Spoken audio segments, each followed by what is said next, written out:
Let's talk a little bit about stream drainages. If you can imagine, I think you may recall this is the sort of illustration I did before for tributaries, and each one of these would be an intermittent stream perhaps. But if you'll look at this kind of from a pattern perspective, it looks a little like a tree, doesn't it? And so you get these sort of networks of streams in nature. It's very common in nature, in fact. Now there may be other streams around this, okay? So for instance, over here, maybe these streams drain another direction here. And so there may be streams all around this area. Obviously, anywhere where there's going to be a lot of rainfall, you're going to get a fair amount of streams. Exception being maybe in Ozarks here, where we have a lot of carbonates and you get a lot of sinkholes and things like that. But you can see here that the streams will kind of carve up a landscape like this, and we get in the Ozarks a place. It's a place that is referred to as the hills and hollows, right? And so the hills would be in between, and the hollows, of course, would be these stream drainages, you know, the valley parts of this landscape. Now what I've shown here, let's say there's a big river that runs this way and collects all of these things. And so here's our big river that's the trunk stream in this case, so maybe the Mississippi or something like that. Here, that is tree-shaped, and so we use a special term for that. We call it dendritic drainage pattern because it's draining a landscape. So a dendritic drainage pattern. Well, what a dendritic drainage pattern tells us is that those are really pretty much flat-lying rocks. In other words, they are horizontal and tabular in shape. And so when they erode, it cuts right in. And so many of these, of course, are going to be V-shaped sort of valleys in here. And you get these sort of dendritic drainage patterns with flat-lying strata.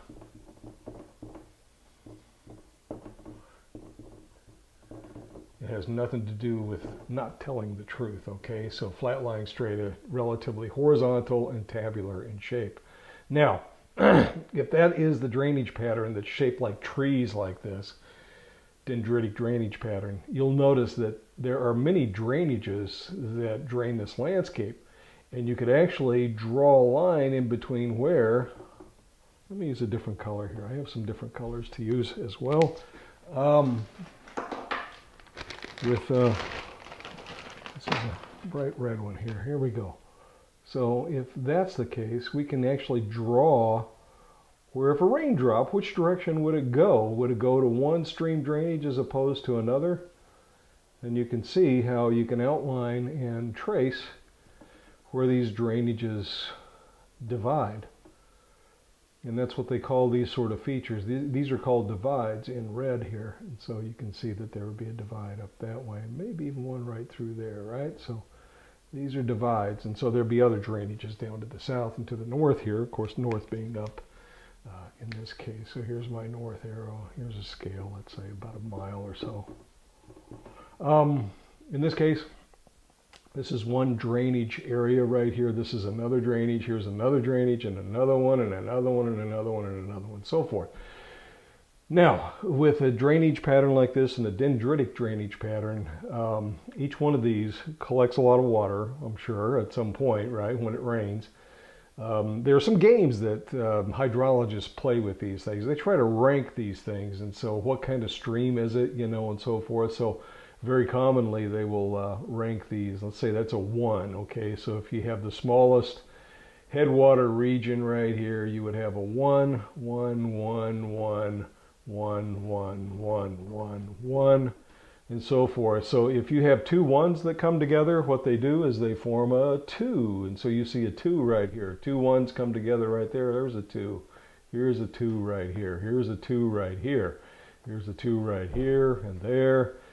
Two 1s come together to form a 2 here. Here's this 1 refers to that one over here. When 2 and 1s come together, what do you get then? No, you don't get 3. Sorry, that was a trick question. So what you get instead, you have to have two 2s come together to form a 3. And so that 2 and a 3 doesn't make a 4 or a 5 or anything like that, but it's a 3 rank when it gets to here because there are two 2's that come together here. Here's a 2 and here's a 2, and that's still a 3 right here, and so this 3 continues on all the way out to its mouth right here. And so that's just a way of ranking streams, okay? That's above and beyond what you guys are expected to know for this class, but you just know that there is a body of knowledge about hydrology that relates to stream drainages like this. And we're going to look at stream drainages in some detail in just a few minutes here. So, okay, that's the dendritic drainage pattern. I'm going to show you a few more now, just so that you get a good idea of what kinds of drainage patterns are out there and what they can tell us about the geology of a place. All right, so you've seen a dendritic drainage pattern. Let's go on to some other one. Let's say you have a volcano, and oftentimes peaks are represented by crosses like that, little plus signs, if you will. If you have volcanoes here, here, and here, they each are going to shed water off in a different sort of pattern than you would expect out of flat-lying rocks, because they have high elevation surrounded by low elevation and so forth. And so what you get is something that resembles the spokes of a wheel here. Let's draw that one down this way, and so this one would come together with that one perhaps. And so 3 peaks shown here, and so this one may head off that way. But in other words, for this type of drainage pattern, we refer to it as radial. So a radial drainage pattern is one in which they're like the spokes of a wheel. And so each one of these represents a stream coming off from a high elevation down into lower elevations around it. And so radial drainage pattern. Okay, next on the list here, there's just maybe 5 of these, 6 of these things. There's more than that, but you don't need to know all of these things by any means, so maybe 6 of them or so. Suppose you have an area that is very commonly faulted and fractured.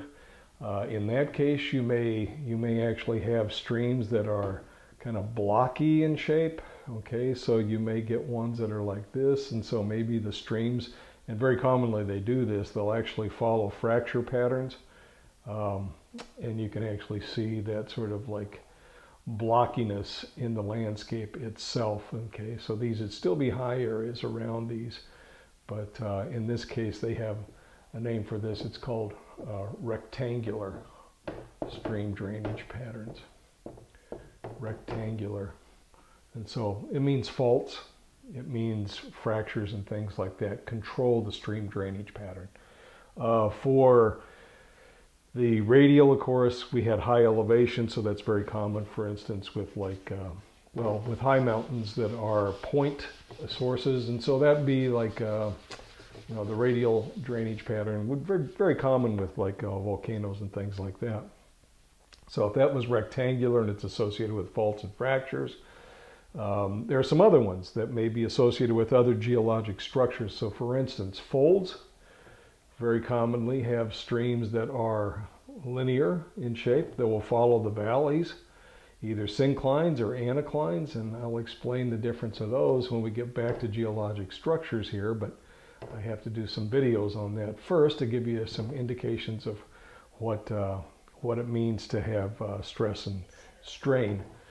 So here we have a whole series of streams running into a trunk like this, and so this may be an anticline right here. And so here's an anticline, or this could be a syncline in between.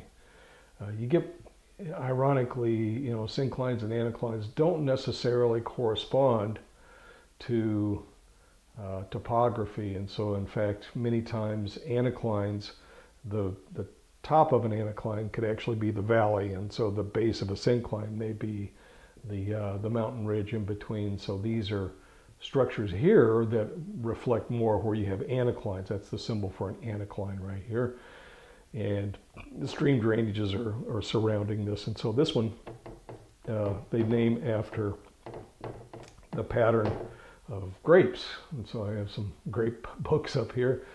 It's a trellis drainage pattern, a trellis. So you have like cordons and wires and so forth here. So, but it's a trellis. So a trellis drainage patterns would be associated then with folding. So if rectangular is associated with faults and fractures, trellis is associated with folding. Let me give you a couple more just to kind of round out your experience here. There's another one that's referred to as annular, and annular is more like circles like this. You can still have trunk streams and tributaries in here, and you may have this one coming down to here and this one coming over to here and so forth, with little streams that come around.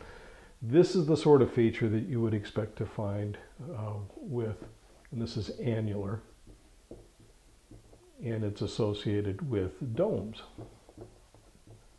Domes very commonly have this sort of structure like this, and so it's an annular drainage pattern.